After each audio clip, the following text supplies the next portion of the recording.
नमस्कार, कैसे हैं? मेरे ख्याल से अच्छे होंगे और अपनी पढ़ाई लिखाई खूब अच्छे से कर रहे होंगे।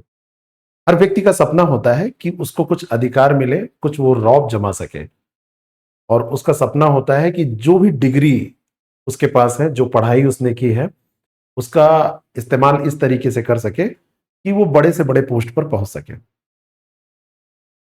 एक ऐसी वैकेंसी के बारे में मैं आपको बताने जा रहा हूं, जिसके बारे में कई लोग अनभिज्ञ हैं, जानते नहीं हैं कि बीएड की डिग्री कितना काम कर सकती है और बीएड डिग्री के भरोसे वो एक ऑफिसर बन सकते हैं, जो बिना बीएड डिग्री वाले नहीं बन सकते हैं। बीएड जब कोई करता है तो शिक्षा विभाग में जाना चाहता है, जाहिर सी बात है वो टीचर बनना चाहता है। लेकिन क्या आपको पता है आप अधिकारी बन सकते हैं? बीएड वाले अधिकारी बन सकते हैं और ये अधिकारी की पोस्ट है खंड शिक्षा अधिकारी। मैं हूं ओम पांडे, आपका गाइड, आपका दोस्त। इस एग्जाम को कैसे तैयार करें और इस एग्जाम को तैयार क्यों करें और बीएड वालों के लिए क्यों स्पेशल है, वैकेंसी क्यों अब आ सकती है, अभी तक क्यों नहीं आ रही थी, इन सारी चीजों पर हम बात करने जा रहे हैं। और तैयारी कैसे करेंगे, सही तरीका क्या होगा, क्योंकि यह तो आपको सब लोग बताते रहते हैं कि अब वैकेंसी आई तब आई। और इस वैकेंसी के बारे में बात की जाए तो इतने लंबे समय से यह वैकेंसी पेंडिंग है, 6 साल हो गए इंतजार करते करते। आसड़ियां झाई पड़ी पंथ निहार निहार, जीवा में छायला पड़ा, बियो पुकारी पुकारी, बियो पुकारे, बियो आजा आजा आजा। लगता है आई आई आई, मैं आई और फिर गायब हो जाती है। तो इस तैयारी को कैसे करें, खंड शिक्षा अधिकारी कैसे बने, इसके बारे में हम बात करने वाले हैं। 350 से ज्यादा वैकेंसी आने की उम्मीद है और बीएड वाले लोगों के लिए ये बड़ी खुशखबरी है, क्योंकि बहुत सारे लोगों का प्रमोशन हुआ है, बहुत सारी रिक्तियां हैं, दोनों को मिला के 350 से ऊपर ये पोस्ट है जो आ सकती है। 6 साल के लंबे इंतजार के बाद ये अच्छे दिन देखने को मिल सकते हैं। पहले समकक्ष योग्यता का विवाद था, वो समाप्त हो गया है। प्रमोशन का विवाद था, समाप्त हो गया है। समकक्ष शब्द हटा दिया गया है, केवल बीएड धारी अब पात्र रह गए हैं। और बीटीसी और डीएलएड, इन लोगों को प्रक्रिया से पूरी तरीके से बाहर कर दिया गया है। कानूनी अड़चनें खत्म है, तो वैकेंसी आने में अब कोई देरी नहीं है। न्यूज़पेपर में भी आपने देखा होगा, बहुत सारे भाई बंधुओं ने आपको बताया होगा, बहुत सारे चैनल्स पे आपने देखा होगा। एक स्वर्णिम अवसर है, और स्वर्णिम अवसर किस लिए है इसको भी थोड़ा सा समझने की कोशिश कीजिएगा। जो यूपीपीएससी एग्जाम कंडक्ट कराता है, कोई सामान्य लोग उसको नहीं देते हैं, बहुत सालों से तैयारी कर रहे होते हैं और बहुत अच्छी तैयारी उनकी होती है। लेकिन यहां पर एक्सक्लूसिव बीएड एंट्री आपकी प्रतिस्पर्धा को, कंपटीशन को काफी लिमिटेड करती हुई नजर आ रही है। लिमिटेड कैसे करेगी? बहुत अच्छी तैयारी है किसी की, लेकिन उसके पास बीएड की डिग्री नहीं है, तो वो खंड शिक्षा अधिकारी का फॉर्म नहीं डाल पाएगा। अधिकांश छात्रों के पास ऐसा है कि बीएड डिग्री होती है, लेकिन वो तैयारी नहीं कर रहे होते हैं। और बहुत सारे लोग हैं, अधिकांश लोग, जिनकी तैयारी बड़ी अच्छी है लेकिन बीएड डिग्री नहीं है, तो ये लाभ आपको मिलेगा। और इंटरव्यू है नहीं, तो एक स्टेप कम है, पारदर्शिता की संभावना भी आप कह सकते हैं ज्यादा है। और मेंस परीक्षा के आधार पर ही आपको 100% कलेक्शन मिल जाना है, तो ये काफी एक पॉजिटिव चीज है। और सबसे बड़ी बात है, ये गजेटेड ऑफिसर है, ब्लॉक लेवल पर बैठ के प्रशासनिक कार्यों को देखने के साथ साथ फील्ड जॉब, दोनों चीज इसमें है। ऑफिस वर्क, फील्ड जॉब, प्रशासनिक पद है ये। जितने मास्टर साहब लोग होते हैं उनको मैनेज करना, उनके ऊपर कार्रवाई करना, एमडीएम सही से मिल रहा है कि नहीं मिल रहा है, मास्टर साहब सही से टाइम से आ रहे हैं कि नहीं आ रहे हैं। अब आप समझ सकते हैं कि इसके पीछे फिर और बहुत सारी चीजें हैं। ठीक है, तो स्कूलों की निगरानी और शिक्षा प्रबंधन का सीधा अधिकार इनके पास होता है। तो ये सारी चीजें इस पद को सशक्त बनाती है, काफी मजबूत बनाती है। 21 से 40 वर्ष के बीच आपकी आयु है और आप जो है जनरल कैंडिडेट है तो फॉर्म डाल सकते हैं। एससी एसटी ओबीसी है तो 5 वर्ष की छूट, पीएच को 15 वर्ष की छूट, और बाकी कैटेगरी में जैसे जिनको जो छूट मिलती है वो मिलती रहेगी। केवल भारत के नागरिक ही इसको भर सकते हैं, कोई ब्रिटेन अमेरिका वाला आएगा ही क्यों। बांग्लादेशी लोग तैयारी ही नहीं कर पाएंगे, श्रीलंका वाला भी नहीं आएगा। और मान्यता प्राप्त विश्वविद्यालय से बीएड की डिग्री आपके पास हो। बाकी ये सरकारी ट्रेनिंग कॉलेज या बेसिक ट्रेनिंग, कई लोगों ने हमसे पूछा जीआईसी के बैच में जीआईसी मेंस की परीक्षा देखिए अब आप लोग खाली हो रहे हैं, ये सबसे स्वर्णिम अवसर आपके लिए है, क्योंकि मैं बताता हूं कि आपकी कितनी तैयारी हो चुकी है, अभी मैं आपको बता रहा हूं। तो इस अवसर का लाभ उठाइए और अधिकारी बनने के लिए आप प्रयास करिए। तो ये लोग नहीं भर पाएंगे, केवल बीएड वाले लोग ही भर पाएंगे, क्योंकि यहां पर अब सारी जो समकक्षता थी उसको हटा दिया गया है। प्रारंभिक परीक्षा सबसे पहले होगी, छठवीं परीक्षा होगी, फिल्टर किया जाएगा लोगों को, एमसीक्यू बेस्ड होगी। मुख्य परीक्षा होगी, यहीं से मेरिट बनेगी, और ये डिस्क्रिप्टिव परीक्षा होगी और फाइनल सिलेक्शन हो जाएगा। इंटरव्यू इसमें है नहीं। अंतिम चयन केवल मुख्य परीक्षा के 400 अंकों पर होगा, इसका मार्क्स नहीं जोड़ा जाएगा। कई लोग पूछ रहे थे कि कैसे प्रीलिम्स का भी जुड़ेगा, किया नहीं जुड़ेगा, यही जुड़ेगा 400 अंक, और इन 400 अंकों में 200 अंक का आपका जीएस है और 200 अंकों की आपकी हिंदी और एसए का पेपर इसमें है। ठीक है। अब प्रारंभिक जो परीक्षा होगी, प्रारंभिक परीक्षा की बात करें, 120 प्रश्न पूछे जाएंगे, 300 कुल पूर्णांक होगा, यानी कि एक क्वेश्चन 2.5 मार्क्स का होगा, और निगेटिव मार्किंग होगी 1/3, 0.33। ये क्या है, ये 1/3 ऑफ क्या 2.5, बहुत सारे लोग समझ नहीं पाते हैं। तो 2.5 का 1/3 करेंगे यानी बटे 3 करेंगे, तो ये 0.833 के आसपास आएगा। तुक्केबाजी से बचना होगा, यानी कि प्रैक्टिस पहले ही खूब करनी होगी। जीएस नहीं पढ़ा है, आइए पढ़ लीजिए, आराम से पढ़ लीजिए। अगर गणित नहीं आती है, घबराने की जरूरत नहीं, सीख लेंगे। और अगर रीजनिंग की बात करते हैं तो रीजनिंग तो लगभग सब लोग कर लेते हैं। यहां पर 15 सवाल करीब आपसे 120 में 12 से 15 सवाल पूछे जाते हैं मैथ रीजनिंग। घबराने की जरूरत नहीं, आधे तो आप वैसे ही कर लेंगे, आधे मैथ्स के लिए पढ़ना पड़ेगा क्योंकि ये स्तरीय होते हैं। तो ये आपका प्रीलिम्स का पेपर है। पिछली बार जो कट ऑफ गया था वो बहुत ज्यादा नहीं गया था, लेकिन कभी भी कोई परीक्षा दीजिए तो 60% से ऊपर कट ऑफ मान के चलिए, 65% के आसपास। तैयारी यही मान के करना चाहिए, क्योंकि किसी भी परीक्षा का कट ऑफ कम नहीं जा रहा है। आप कितना भी कोई कहे कि अरे यार इतने पे हो जाएगा, आप मानिए ही ना।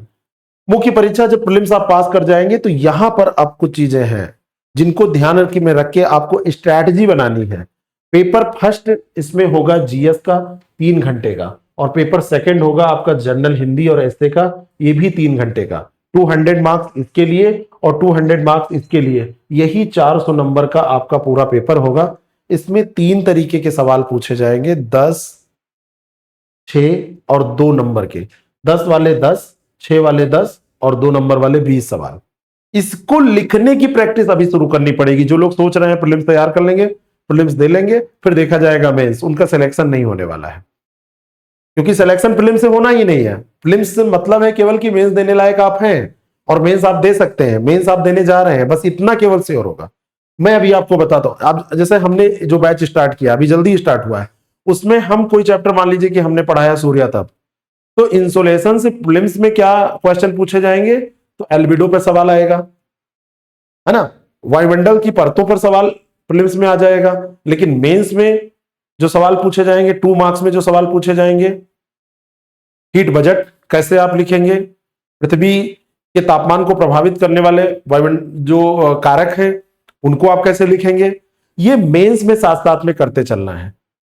मेंस में हर सब्जेक्ट में 50-50 क्वेश्चन की अगर फ्रेमिंग कर ली जाए तो बहुत होता है। प्रीलिम्स में वही काम आपको बहुत सारे हजारों प्रश्नों में करना होता है। पूरे जीएस में अगर देखा जाए तो हजारों प्रश्न सॉल्व करने पड़ेंगे, और यहाँ पे पूरे जीएस में 1000 जानने की जरूरत नहीं, फ्रेमिंग अच्छी हो जाए, शुरू से आप लिखना सीख रहे हैं, तैयारी कर रहे हैं, शुरू से ध्यान में रख के आप चल रहे हैं कि मेंस, तो प्री कम मेंस तैयारी एक साथ होगी।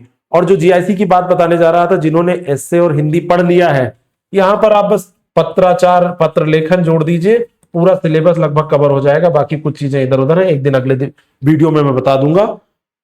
इसमें आपसे जो अनुवाद पूछा जाता है वो थोड़ा सा अलग है, पत्र लेखन अलग है, बाकी व्याकरण लगभग वही है, गद्यांश वही है। निबंध जो पूछे जाते हैं आपके तैयार हैं, 2 निबंध आपको यहां पर लिखने होते हैं। तो आप आधी तैयारी तो कर चुके हैं मेंस की, आधी तैयारी आपकी बची है, थोड़ा सा इसमें आप, लेकिन इसमें घबराने की जरूरत नहीं है। बहुत सारे लोग हमसे कह रहे थे कि कभी जीएस पढ़ा नहीं है, आइए पढ़ लीजिए, केवल प्रीलिम्स नहीं मेंस का भी पढ़ लीजिए, साथ साथ में तैयारी हो जाएगी।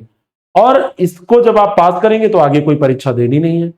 इसको पास करने के बाद कोई परीक्षा आपको देनी नहीं है, बस प्रीलिम्स पास करिए, मेंस दीजिए, और मेंस को पास करने के बाद सिलेक्शन लीजिए।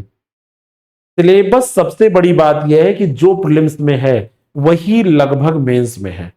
जो प्रीलिम्स में आप एमसीक्यू के लिए पढ़ रहे हैं वही चीज मेंस में आपको आंसर लिखने के लिए पढ़नी है। सामान्य विज्ञान हो, चाहे भारतीय राज्य व्यवस्था हो, चाहे अर्थव्यवस्था हो, चाहे विश्व और भारत का भूगोल हो, और चाहे यूपी स्पेशल हो, चाहे करंट अफेयर हो। करंट अफेयर में कहां से सवाल बनेंगे? टू लाइनर सवाल सबसे ज्यादा यहीं से आएंगे, है ना। एक दो लाइन में जो लिखा जाता है, टू टू थ्री लाइन्स में लिखा जाता है, टू मार्कर्स जो हैं वो यहां से आएंगे। बड़े सवाल भूगोल से आएंगे, साइंस टेक से आएंगे, बड़े सवाल इतिहास से आएंगे, बड़े सवाल पॉलिटी से आएंगे, अर्थव्यवस्था से आ जाएंगे। लेकिन आप गणित गणित नहीं है मेंस में, तो मेंस में इसकी चिंता नहीं करनी है। रीजनिंग नहीं है मेंस में, सामान्य विज्ञान मेंस में उतना उपयोगी नहीं है। इसको समझना पड़ेगा, अभी से प्रैक्टिस करनी पड़ेगी। और सबसे बड़ी बात है कि सारी चीजें यूपी के कंटेक्स्ट में पढ़ के आपको लिखना है, समझना है इसको। तो प्रिलिम्स और मेंस दोनों की तैयारी आप साथ साथ करिए। आपकी तैयारी के लिए सबसे अच्छा तरीका है कि एक हमारा जो ये ऐप है, इसको जब आप ओपन करेंगे तो यहां पर अभी एक नया बैच हमने ये स्टार्ट किया है, जो अभी बहुत बड़े डिस्काउंट पर चल रहा है। इसको आप ज्वाइन कर सकते हैं, चाहे तो इसको देख लीजिए। और ये बहुत बढ़िया बैच है, इसमें प्रीलिम्स और मेंस हम साथ में तैयार कर रहे हैं। इस बैच को ज्वाइन करने के बाद आपको किधर उधर को देखने की जरूरत नहीं पड़ेगी, पूरी अच्छी से तैयारी आपकी हो जाएगी। 10 सक्सेस प्रेप ऐप है, उस पर जाकर आप ये तैयारी कर सकते हैं। कोई दिक्कत हो तो आप हमको मैसेज कर सकते हैं और हमारी टीम आपको रिस्पॉन्ड करेगी, हमारी टीम आपसे बात करेगी। कभी कभी अगर आपके पास रिप्लाई देर में आता है तो बहुत परेशान मत होइएगा, क्योंकि मैसेज बहुत आ जाते हैं, हजारों की संख्या में लोग जुड़ते हैं तो मैसेज आ जाते हैं। तो ये पाठ्यक्रम प्रीलिम्स और मेंस दोनों में आपको काम आने वाला है। तो प्री कम मेंस तैयारी आपको करनी चाहिए। ऐसा कहां लिखा है कि आप जब प्रीलिम्स पढ़े तो मेंस ना पढ़े? ऐसा कहां लिखा है कि प्रीलिम्स में अलग चीजें पढ़ी जाती हैं, मेंस में अलग? मेंस में कम पढ़ी जाती हैं, प्रीलिम्स में ज्यादा पढ़ी जाती हैं। मेंस में फैक्ट कम होंगे चलेगा, प्रीलिम्स में आपको फैक्ट भी तैयार करना होता है, क्योंकि सवाल कॉन्सेप्ट और फैक्ट दोनों से आते हैं। और ऐसा नहीं है कि मेंस में फैक्ट की जरूरत नहीं है, मेंस में ढांचा तो कॉन्सेप्ट बनाता है, फैक्ट उसको मजबूत करता है। तो दोनों की तैयारी आपको साथ में करनी है ना। तो सबसे बड़ी बात यहां पर क्या है कि अब केवल बीएड, ये बीएड जो है ना, बीएड धारी यहां पर रहेंगे। कोर पीसीएस वाले में कोई भी ग्रेजुएट पार्टिसिपेट करते हैं, तो यहां पर लाखों की संख्या में लोग हो जाते हैं। लेकिन यहां पर बीएड के कारण सीमित भीड़ होगी, और अगर ये सीमित भीड़ है तो इसका लाभ आप क्यों नहीं उठा रहे हैं? क्योंकि आपने भी बीएड किया था। और ये कहां लिखा है कि बीएड करने वाले केवल मास्टर बनेंगे? बीएड करने वाले अधिकारी भी बनेंगे। यहां पर इंटरव्यू है, यहां पर इंटरव्यू भी नहीं है। तो पीसीएस से भीड़ से आप न डरिए, पीसीएस के कंपटीशन से उतना न डरिए, इतना आसान भी नहीं है, मैं फिर से बोल रहा हूं। लेकिन आपको डरना भी नहीं है, पढ़ेंगे तो आसानी से हो जाएगा। पीसीएस एग्जाम 3 चरण का होता है और ये केवल 2 चरणीय एग्जाम है, प्री और मेंस। तो बीएड धारकों के लिए पीसीएस रैंक की पोस्ट हासिल करना, ये खंड शिक्षा अधिकारी की वैकेंसी ये सपना पूरा कर सकती है, और वो लोग तैयारी कर सकते हैं। तो अंतिम तौर पर मैं यही कहूंगा कि आप हिंदी और निबंध अगर तैयार कर चुके हैं या कर रहे हैं, नहीं किए हैं तो चिंता मत कीजिएगा। ये आप जितने लोग जानते होंगे कि यहां पर तो कुछ बोलना ही नहीं है ना। और जब साथ साथ में ये तैयारी होती रहेगी तो कौन रोक पाएगा सिलेक्शन। और मुख्य परीक्षा पूरी तरीके से बिल्कुल वर्णनात्मक है, डिस्क्रिप्टिव है। तो जीएस के उत्तरों को निर्धारित शब्द सीमा में लिखने का अभी से आपको डेली आंसर राइटिंग का प्रयास करना होगा। और सबसे बड़ी बात है कि प्रीलिम्स और मेंस साथ में आपको पढ़ना होगा, क्योंकि प्रीलिम्स में जहां सटीकता पर जोर है वहीं पर लेखन अभ्यास जरूरी है मेंस में। लेकिन एक ही टॉपिक पर 2 काम अलग अलग क्यों आप करें? 1/3 निगेटिव मार्किंग प्रारंभिक परीक्षा में है, तो प्रैक्टिस ज्यादा यहां पर करनी पड़ेगी। लेकिन यहां पर शब्द सीमा में लिखना और कम शब्द में वो सारी बात कह देना। 2 नंबर में सवाल पूछा जा रहा है, 25-30 शब्दों में लिखना है, तो क्या लिखेंगे? बवाल लिखेंगे? बवाल लिखने से बवाल हो जाएगा, ठीक है। तो यहां पर, और फिर आप ये जानिए कि हिंदी और निबंध आपके स्कोर को बहुत बूस्ट कर सकता है। तो इसकी तैयारी आप हमारे साथ कर सकते हैं। जैसा कि मैंने आपको बताया, ये जो हमारा बैच है, इसको आप चाहें तो देख सकते हैं, आप चाहें तो इसको ज्वाइन कर सकते हैं। और मेरा मानना है कि इससे बेटर स्ट्रेटजी इस एग्जाम में सेलेक्ट होने की नहीं हो सकती है, और इससे बेटर अपॉर्चुनिटी भी आपको नहीं मिल सकती है कि आप बीएड धारी हैं तो कम मेहनत में बन जाएं अधिकारी। यदि हैं आप बीएड धारी तो सोचिए कि आप बन सकते हैं अधिकारी। केवल मास्टर बनना नहीं, अधिकारी बनना भी आपका सपना होना चाहिए। ऐसा कहां लिखा है कि बीएड वाले केवल मास्टर बनते? बीएड वाले केवल मास्टर नहीं बनते, बीएड वाले अधिकारी भी बनते हैं। आप आइए, हमारे साथ तैयारी करिए। बड़ा ऑफर भी इस समय चल रहा है, उसका लाभ उठाइए। थैंक